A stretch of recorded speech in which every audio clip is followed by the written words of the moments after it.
Hello student, हमारा subject है energy conservation. हम इसका पढ़ा है चैप्टर नंबर 3 विद्युत सप्लाई सिस्टम तथा मोटर। इसमें हमारा नेक्स्ट टॉपिक है पीक इलेक्ट्रिक लोड, शिखर वैद्युत भार। देखिए ये क्या होता है, सामान्यतः क्या होता है कि जो परिवर्तनीय वैद्युत भार के सर्वोच्च मान को क्या कहते हैं, जो हमारा चेंजेबल इलेक्ट्रिक लोड है अगर उसको क्या करते हैं, उसका जो सर्वोच्च मान है उसके शिखर को क्या कहते हैं, वैद्युत शिखर वैद्युत भार कहते हैं। इसके आधार पर निर्माणाधीन संयंत्र की क्षमता का निर्धारण करते हुए डिज़ाइन की जाती है। इस प्रकार के संयंत्र को पीक लोड प्लांट कहते हैं। यह भार गुणक आदि के परिकल्पन में सहायक होता है। इसे अधिकतम वैद्युत भार, उच्चतम वैद्युत भार, महत्तम वैद्युत भार आदि के नामों से भी जाना जाता है। शिखर वैद्युत भार की अवधि कम से कम 30 मिनट होती है। मिनिमम इलेक्ट्रिक लोड, न्यूनतम वैद्युत भार, सामान्य परिवर्तनीय वैद्युत भार के न्यून मान को न्यूनतम वैद्युत भार कहते हैं। इसकी अवधि कम से कम 30 मिनट की होती है। फिर ये जो बेस लोड प्लांट की क्षमता को प्रभावित करता है। फिर है संबद्ध या संयोजित वैद्युत भार, कनेक्टेड इलेक्ट्रिक लोड। वैद्युत प्रदाय प्रणाली से संयोजित संपूर्ण उपभोगी कंज्यूमिंग अपरेटस लोड की सतत उच्चतम निर्धारण के योग को कनेक्टेड इलेक्ट्रिक लोड कहते हैं।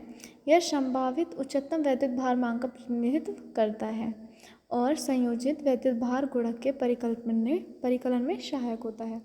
यदि किसी कार्यशाला में प्रतिस्थापित उपकरणों के वैद्युत भार का विवरण निम्नलिखित हो तो संयोजित वैद्युत भार की गणना इस प्रकार होती है। पहले है डाइवर्सिटी ऑफ इलेक्ट्रिक लोड, वैद्युत भार की विभिन्नता।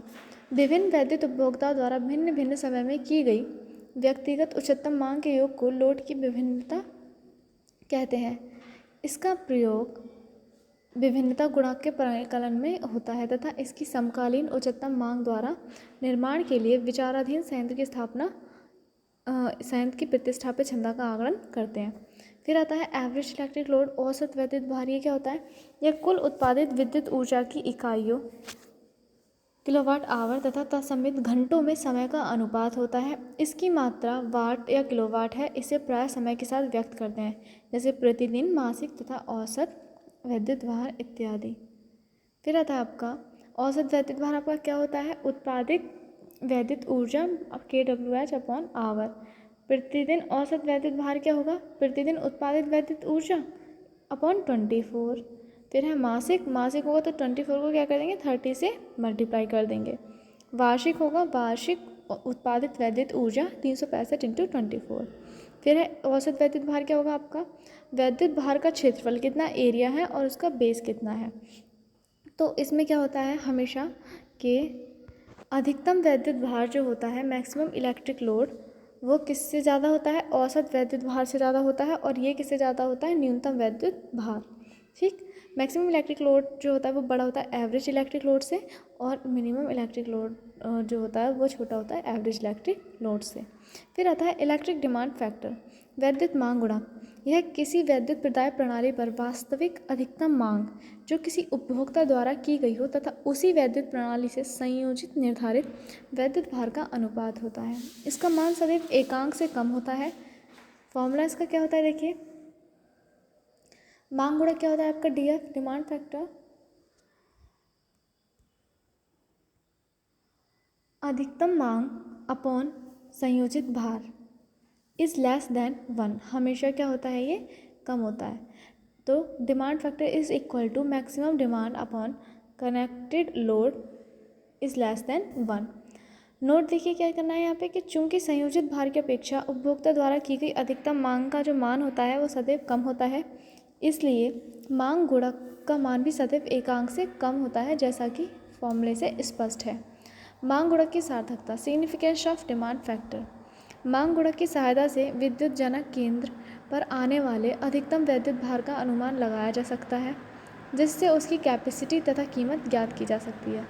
ज्ञात हो कि वैद्युत शक्ति संयंत्र में प्रयुक्त होने वाले यंत्र, उपयंत्र, उपस्कर तथा उपकरणों की क्षमता पीक लोड पर डिपेंड करती है। यंत्र की कीमत उसकी क्षमता के लगभग समानुपाती होती है। फिर आता है इलेक्ट्रिक लोड फैक्टर, वैद्युत भार गुणक। यह औसत वैद्युत भार या मांग तथा अधिकतम वैद्युत भार या मांग का अनुपात है। इसका मान सदैव एकांक से कम होता है। इसका फॉर्मूला देखिए क्या होता है, लोड फैक्टर क्या होता है आपका, इज इक्वल टू औसत भार अपॉन अधिकतम भार इज लेस देन 1। फिर आता है आपका, चूँकि अधिकतम भार या मांग की अपेक्षा औसत भार या मांग का मान सदैव कम होता है, इसलिए भार गुणक का मान भी क्या होता है, सदैव एकांक से कम होता है, जैसा कि फॉर्मूले से स्पष्ट है। तो दैनिक भार गुणक क्या होता है आपका, KWH में दैनिक वैद्युत ऊर्जा अपॉन 24 इंटू अधिकतम वैद्युत भार। मासिक मंथ लोड फैक्टर में क्या जाएगा आपका, किलोवाट आवर में मासिक वैद्युत ऊर्जा इंटू 24 इंटू 30 इंटू अधिकतम वैद्युत भार। वार्षिक भार गुणा KWH में वार्षिक वैद्युत ऊर्जा व्यय एंड 24 इंटू 30 इंटू 12 इंटू अधिकतम वैद्युत भार। फिर आता है सिग्निफिकेंस ऑफ लोड फैक्टर। ये क्या था, सिग्निफिकेंस ऑफ डिमांड फैक्टर। अब हम पढ़ेंगे सिग्निफिकेंस ऑफ लोड फैक्टर। विभिन्न शक्ति गुणकों पर भार गुणक के प्रतिशत, शक्ति गुणकों पर भार गुणक के प्रतिशत मान तथा विद्युत के प्रति इकाई मूल्य में खींचे गए ग्राफ दर्शाए गए हैं। आलेख से स्पष्ट है कि क्या, कि भार गुणक के बढ़ने पर विद्युत की प्रति इकाई यूनिट घटता है और भार गुणक के घटने से विद्युत का प्रति इकाई मूल्य बढ़ता है। इस प्रकार भार गुणक का यूज सदैव विद्युत ऊर्जा की कीमत निर्धारण में होता है। आदर्श भार गुणक का मान एकांक होता है, जो व्यवहारिक रूप से संभव नहीं है। इस व्यवस्था में उत्पादित वैद्युत ऊर्जा पर व्यय न्यूनतम आता है और बिजली कम कीमत पर उपलब्ध होती है। अर्थात वैद्युत उपभोक्ता पर लागू टैरिफ अति उपयुक्त होता है। ये देखिए इन्होंने दिखा रखा है, लोड फैक्टर दिखा रखा है और इन्होंने कॉस्ट दिखाई रखी है कि अगर लोड फैक्टर बढ़ रहा है तो क्या होगा, शक्ति गुणक पर ये क्या है आपका, देखिए ये आपका लोड फैक्टर है और ये क्या है आपका प्रति इकाई कॉस्ट है। फिर आपका विद्युत जनन की संपूर्ण कीमत पर भार गुणक का प्रभाव, effect of load factor on overall cost of electric generation. संबंधित गुणक की परिभाषा से स्पष्ट है कि विद्युत जनक केंद्र पर स्थिर अधिकतम मांग की अवस्था में भार गुणक के बढ़ने से औसत भार का मान बढ़ता है, क्योंकि ये दोनों परस्पर समानुपाती होते हैं। इससे वैद्युत ऊर्जा उत्पन्न होती है जिसका प्रति इकाई मूल्य कम होता है। संबंधित गुणक की परिभाषा से यह भी स्पष्ट है कि विद्युत जनक केंद्र पर स्थिर औसत भार की अवस्था में भार गुणक के बढ़ने से वैद्युत शक्ति की अधिकतम मांग घटती है। इससे निर्माणाधीन विद्युत जनक केंद्र की क्षमता घटती है। फलस्वरूप बिजली घर पर जनरेटर यूनिट्स की संख्या घटती है और कैपिटल कॉस्ट में बचत होती है। इस प्रकार भार गुणक के बढ़ने से विद्युत की प्रति इकाई का मूल्य घटता है और वैद्युत उपभोक्ताओं को कम कीमत पर वैद्युत उपलब्ध होती है। फिर आता है आपका एनर्जी एफिशिएंट मोटर्स, ऊर्जा दक्ष मोटर। ये क्या होता है, देखिए ऊर्जा दक्ष मोटरों में कम ऊर्जा की खपत होती है, क्योंकि इनके निर्माण में लो लॉस होता है, हानि जो होती है वो कम होती है। इनमें सिलिकॉन स्टील का लंबा कोर, क्यों, क्रियाशील पदार्थों को बढ़ाने के लिए, मोटे तार प्रतिरोध कम करने के लिए, और पतला लैमिनेशन स्टेटर और रोटर के बीच कम से कम लोअर एयर गैप, रोटर में जस्ते की जगह पर तांबे की छड़ें, उच्च गुणवत्ता वाले बियरिंग का एक छोटा पंखा उपस्थित होता है।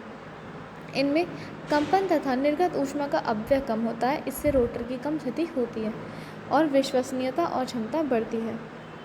सभी निर्माताओं के द्वारा लंबे समय तक चलने की वारंटी दी जाती है।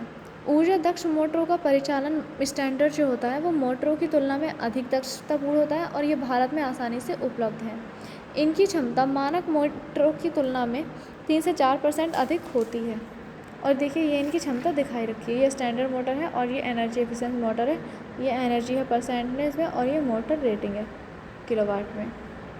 फिर आपका उच्च क्षमता को प्राप्त करने के लिए ऊर्जा दक्ष मोटरों में निम्नलिखित विशेष गुण होने चाहिए। पहला क्या है, कम हानि एवं स्पेसिफिक ग्रेड का पतले से पतला लैमिनेशन होना चाहिए। इससे कम स्तर वाले भार पर भी लौ हानियाँ घट जाती हैं।